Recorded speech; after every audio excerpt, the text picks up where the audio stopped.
It's YouTube Wednesday. For the matrix mold, I'm going to need silicone and I'm going to need Easy Flow 60 resin. So let's get it. I'm going to use the Magic Mold P525 for the silicone for the matrix mold. I've already put my Easy Flow 60 resin on the counter, but it's normally right here. It's part of the Easy Flow family. I'm just not using the clear. It'll turn white. There is going to be a lot of voiceover on this, so bear with me, guys, okay? Those materials, that's all the materials I'm using for Monster Camp. That's the clay, that's the plaster, that's everything. Monster Camp was just last weekend, and it was awesome. We have another one coming up in May. So here I have, this is the piece I'm molding. That is a sculpting bust for making half masks. And every now and then your mold wears out, so you have to make another one. I'm making a nice, strong silicone mold, and I'm doing a matrix mold style. Those glass hemispheres right there are for mold keys later on. This is wet clay, and I'm getting it an even thickness. I'm shooting for about a 1/2 inch to 3/4 of an inch because I want a good thick silicone mold. I'm going to stone over the clay, and silicone will take the place of everywhere the clay is once I pull the clay out of the plaster mold.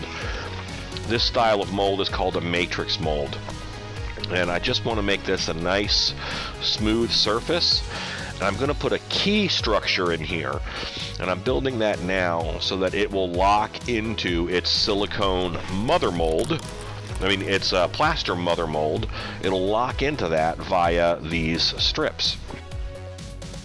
And you see a lot of folks be really super duper precise. I'm not that precise, but it gets the job done. This pipe is going to end up being a pour spout. Everything you see here, the clay, the pipe, that's all going to be a negative, because I'm putting the plaster over this. If you saw in the beginning, I marked on the board, this is UltraCal 30, I marked on the board where that head went, and it's going to go right back there in order to pour that matrix mold. I'm adding sawdust to my plaster. This is going to kind of act like rebar in concrete. It'll give it a little bit of strength. It'll also give it a little bit of body. It'll also lighten it up, because anything that's not stone and is light wood chips is going to be lighter. Also, I'm not worried about capturing detail of this sculpt underneath. This is just a mother mold to hold what will be silicone, but right now it's clay. See how that pipe is exposed? When this hardens, I'll be able to pull that pipe out of there. There we go. That's the finished mold. That's sawdust and silicone. 5 minutes later, I'm pulling that pipe out, and that's the hole where I'll pour in silicone later. But first, let's get this apart.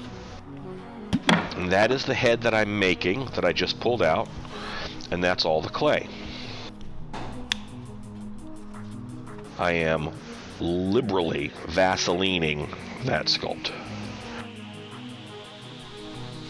Remember I said I was going to put it right back in the same place? I'm gluing it down.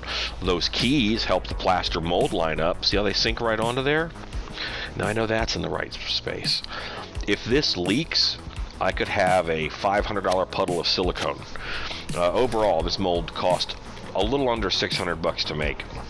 But it's worth it because I'll pull many head forms out of this. Something around 100. I am measuring out the silicone. The hot glue was added around the bottom edge to make sure that it doesn't leak. And now, remember that head form is in there. So I'm pouring in silicone, and it's taking up the negative space where the clay was.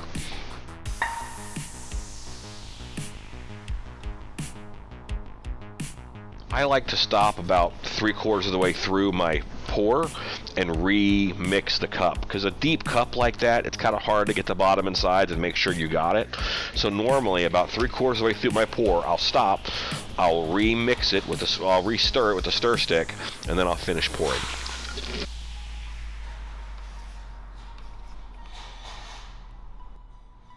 Cup 2.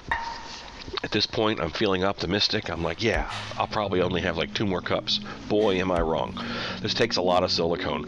The thicker you make that clay wall, the more silicone you have. and I'm spinning it here in order to get that silicone to go out to those edges. I've got it set up on a Lazy Susan. The thicker the silicone, the less likely you're going to get a deformed head. I've done this before. I'm thinking, how much of this crap can go down this hole? How much of that crap can go down that hole? I've done this before, and I have had...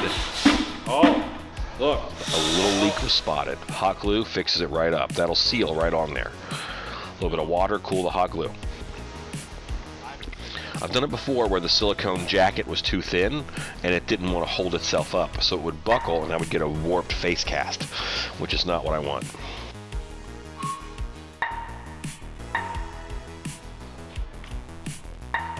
So each of those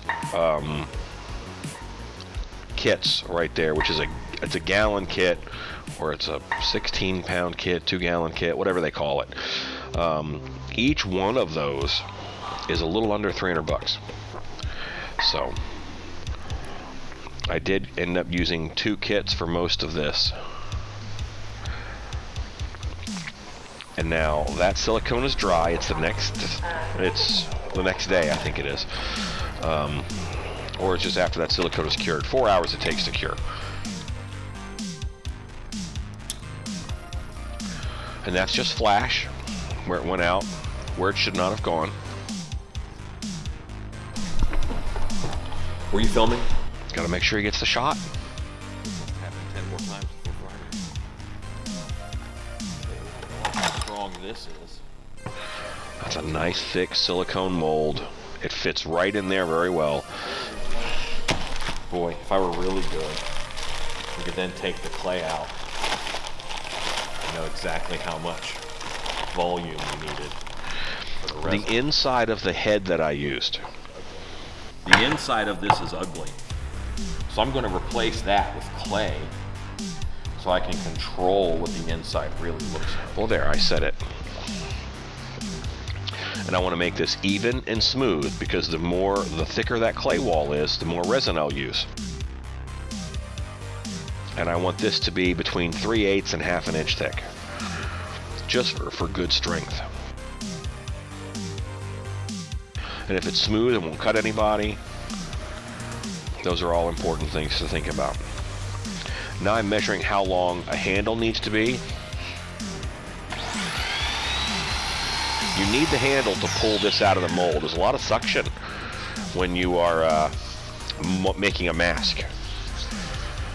So molds will be made on this. Now for the second half of the mold. That's only the first half. I am taking Coroplast board. It's going to be my mold wall in this case. And I'm just making sure it curves well so it goes around this. And I'm gluing it, hot gluing it with it's a resin impregnated thermal adhesive. When you say hot glue, you think of like the one type that's the cheapest, worst kind. But this is much stronger, better stuff. And I'm using it also to seal and make sure that nothing will bleed down. Again, I don't want any expensive puddles. It's time for silicone. Then all of the exposed plaster and silicone was Vaselined. And now I start adding. Everywhere the clay is going to be resin in the finished piece. And I'll have a pore area built in. You'll see that as we get closer. And I just want to fill this up and leave like a 1-inch slab up on top. If it's too thin up on top, it'll sag into the bottom and I'll have a very thin nose. So I'm thinking about the negative space and how that's what's going to create.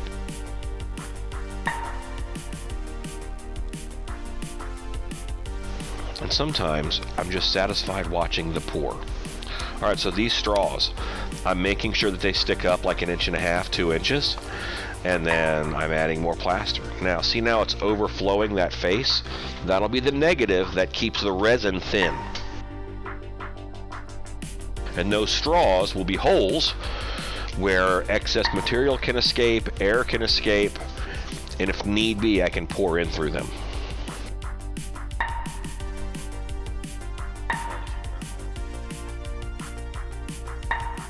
1 day later. It is the next day. We're taking this whole structure apart because the silicone has cured. These straws should pop right out.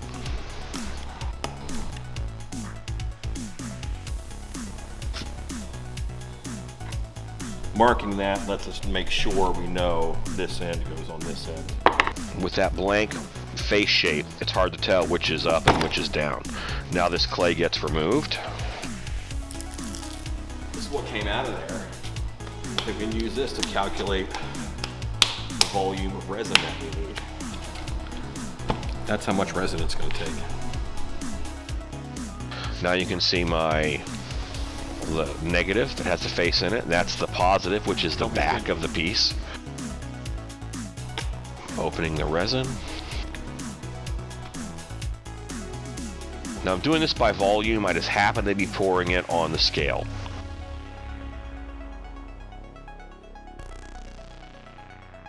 And this is Easy Flow 60 resin, which is an amazing material I use all the time.